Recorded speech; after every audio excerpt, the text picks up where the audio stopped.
Hey everyone, and welcome back to the channel for episode 2 of our Flywise Airlines series. In our last episode, we got the project set up and introduced the core concepts of logging. Today, we are going to go even deeper into ASP.NET Core built-in, logging features, specifically focusing on how ILogger of T works and how to use all of the different log levels effectively.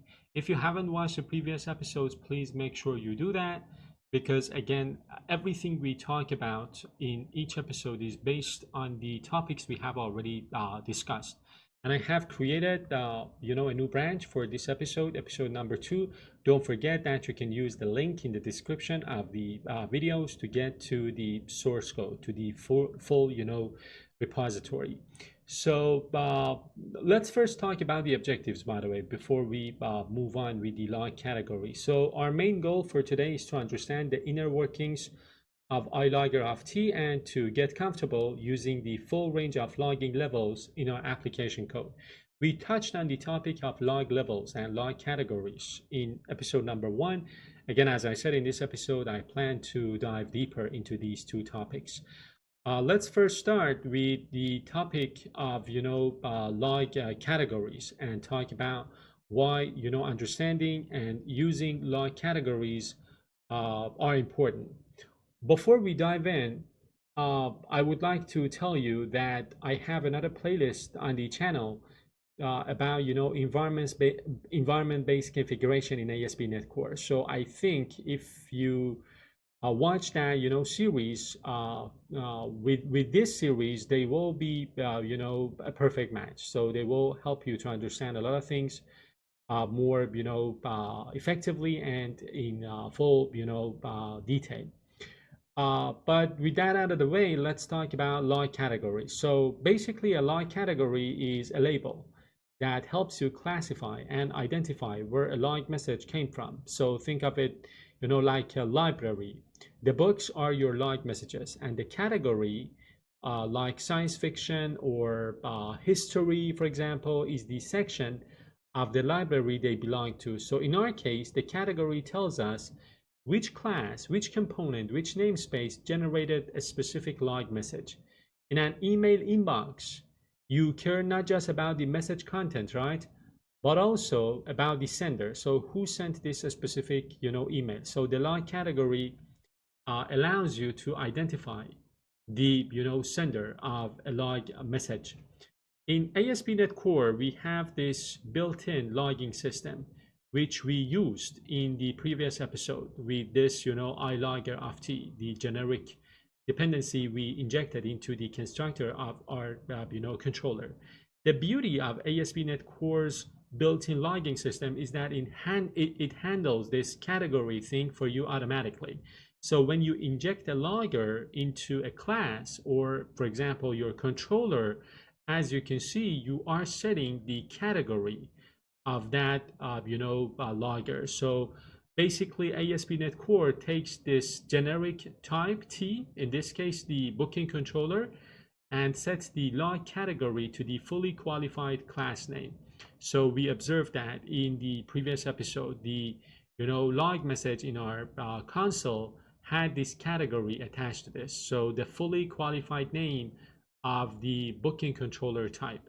So this means that every log message written using this logger will be tagged with the category specified here. And that, of course, makes it super easy to see exactly where a message originated. Let's look at the example log we saw in episode number 1. So this was the log message we saw there. Here's a breakdown of what each part means. So we've got info. Info is of course the log level, because we're using log information as the method to log this message. So it tells us the severity of the message. Then we've got Flywise Booking API Controller's booking controller, which is the log category. So this is the fully qualified name of the type of the class, in this case the controller, where the log message is coming from. This tells us the exact source of the log message. Then we've got 0 in square brackets. This is an optional event ID. And then of course we've got the message itself. So the log message, which we constructed in the book flight method. Let's talk about, ILogger of T and how it kind of knows the category. So under the hood, ILogger of T is just a convenient shortcut. So when the DI container or the dependency injection container creates your ILogger of T, and T is, the type where that ILogger is being used, it's really doing something like this. Take a look at this code. So it is kind of using the ILogger factory to create a new logger with the class name as the category for that logger. And when you use the different methods of that logger to log something, that category is automatically tagged or added to the log messages. Now, what I want to do now is to talk about the importance of these categories. Why are they important? Log categories are not just for show. They're incredibly powerful for managing and observing your application. So one thing you can do with categories is to filter logs by source. One of the most important uses is, again, as I said, filtering logs. You can control the minimum log level for specific categories in your app settings file. So you know that when you create a project in ASP.NET Core, a web API project, in this case, we have this app settings file, and based on the different environments that your application is going to execute in, we've got different app settings file. As I said, I have covered all of these in the other playlists that I have on the channel on the topic of environment-based configuration. So right now I've got a base app settings file, as you can see here, right? And then another one called app settings.development.json, which contains the configuration that the application is going to specifically use when it is running in the development environment. And of course, the way we determine or specify the environment of the application is through this environment variable and the different log profiles that we have. Now, again, as I was showing you, the thing is you can configure the different log levels for different categories. So setting minimum log levels for different categories based on the different environments in those app settings file is very handy and very useful. This configuration tells the logging system to use a default minimum log level of information for everything, because the default category is set to information. We are going to talk about minimum log levels. We already know categories, right? And we already know different log levels. And there is this concept of minimum log levels, which we will talk about shortly. And then we are going to raise the minimum log level for all Microsoft ASP.NET Core logs to warning, as you can see here, which cuts down on noise from the framework. And then specifically, we are setting the minimum log level to debug and above. So the minimum log level is debug, right? And of course, the log levels above that level, the log levels above that minimum log level of debug for our booking controller category. So this again gives you a very granular control.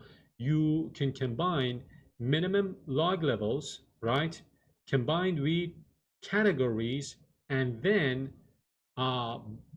configure all of these based on the specific environment that your application is using. So this improves observability.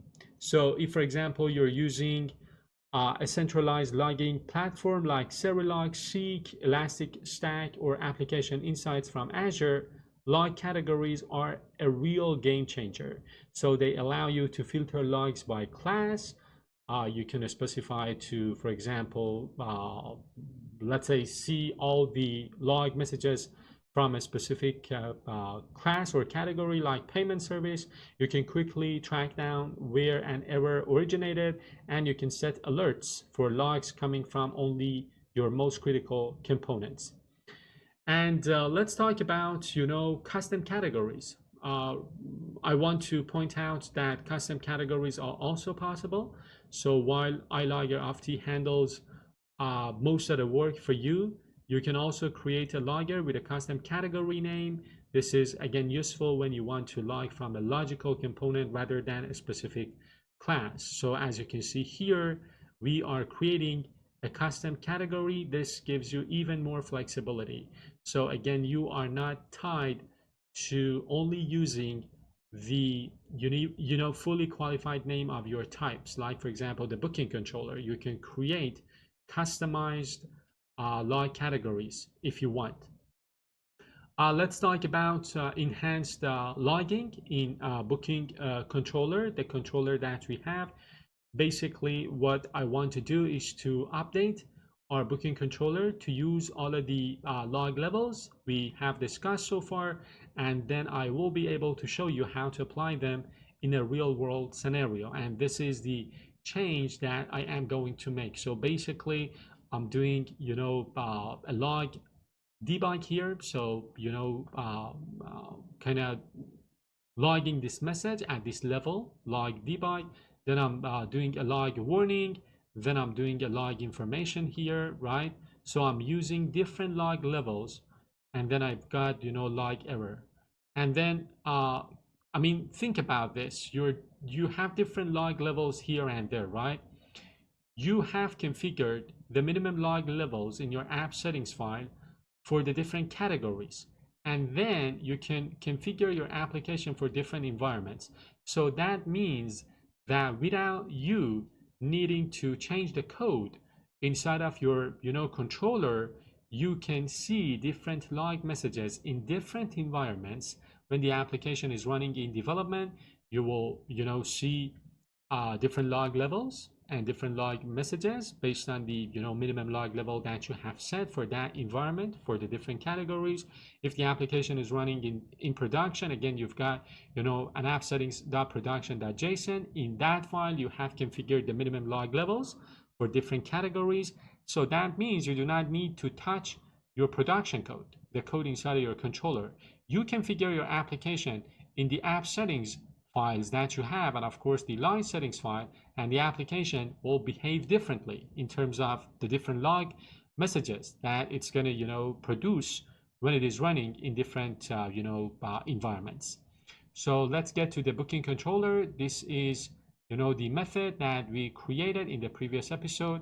I'm going to remove this code, and then I am going to write the new version of this code. So again, this is an HTTP post.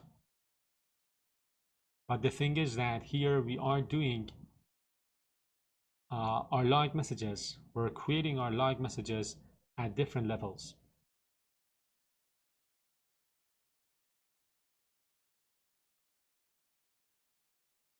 In future episodes, I'm gonna give you best practices when it comes to logging, whether you want to log inside of your application services or repositories or controllers.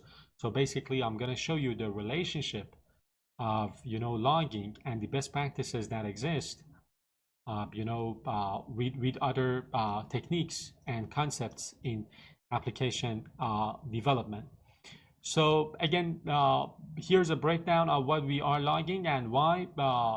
We are doing a log debug. So this would, allow us to log the full, booking, right? The booking object at the debug level. So this is for deep debugging during development. So we can see the full payload that has arrived at this endpoint.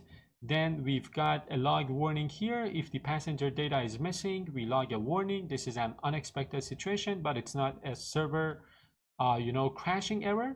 Then we've got a log information here, right? So on a successful booking, we log a simple information, which is a normal and expected system event. And finally, we've got a log error. So we have added a try catch block. If an exception is thrown, of course, we log it at the error level, which indicates that something failed and needs attention.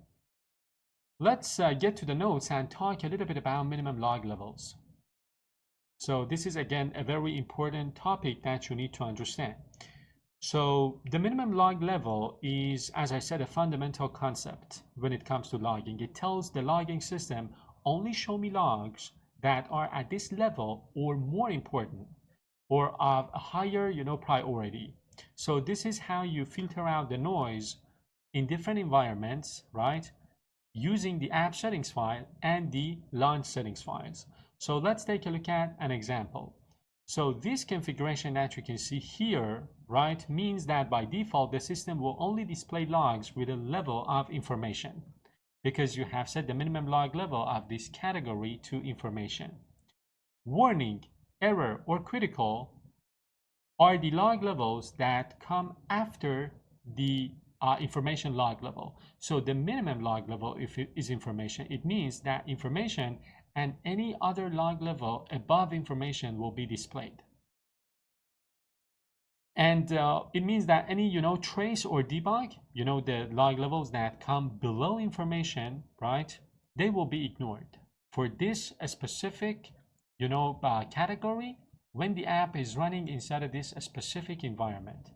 And then the same thing is happening, for Microsoft ASP.NET Core category. It will only display warning and then the levels that come after warning or above warning, right? So error and critical. You remember the different log levels, right? So in episode number 1, we talked about the different log levels, right? We've got, trace, debug, information, and so on. Again, the thing is that here I'm combining categories with minimum log levels, with environments, and of course with the, launch settings file. And there is nothing stopping us from, overriding these, right? We can, of course, override these settings by namespace to get a more, specific configuration. So as you can see, for example, this configuration here, right? So we are, specifying a minimum log level of debug for the booking controller. So this means that the log messages at this level and above, right, will be present in our logging destination. So we will not see any trace log message, debug, and so on, right? So we've got trace, debug information, and warning, error, and critical. When I set the minimum log level to debug for this category, it means that trace, which is before debug, will not be present for this category in this environment, but debug will be present. So let's try out a couple of things. So to really see all of this in action, imagine you have a piece of code that logs at every single level. So suppose we've got different log messages. We're printing out or logging different messages at different levels. Trace, debug, information, warning, error, critical. Let's actually do this. Let me go to my booking controller, and what I am going to do is to let me comment out all of this code for a second, and I am going to write these different log messages.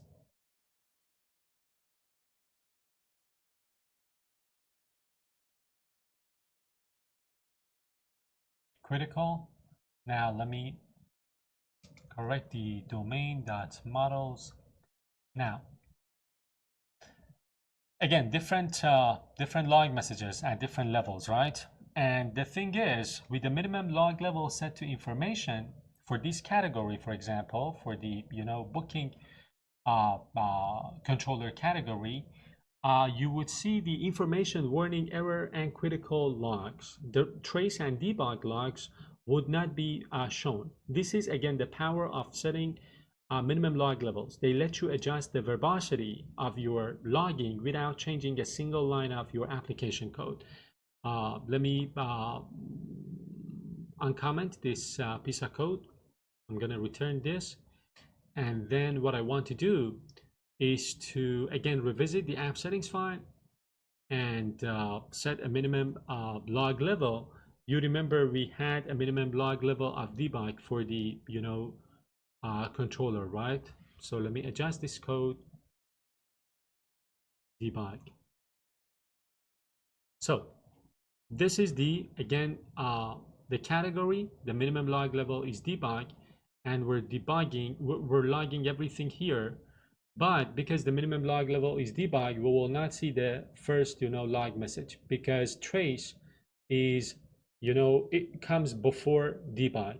So we will see the debug, the info, the warning, the error, and critical. So let me do that. Let me run the application again. And let me go to my HP file and send the post request one more time to this endpoint. So we are getting the, we are getting the debug. We're not getting the, trace.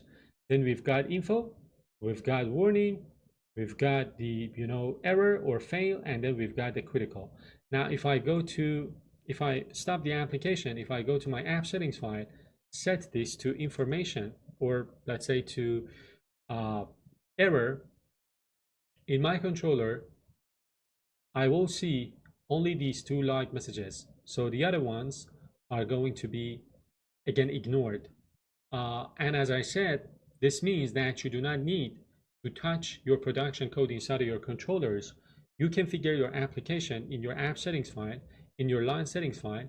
You run the application in different environments, and without you needing to change the code inside of your controllers, you will get different logs in different environments. I'm going to run the application one more time, and I am going to get to my HP file, send the request one more time, and I am getting only the error and critical log messages. The other ones are ignored. So that's the beauty of combining environments, log messages, minimum log levels, and so on. So let's talk about why customizing logging format in app settings file could also be something that you want.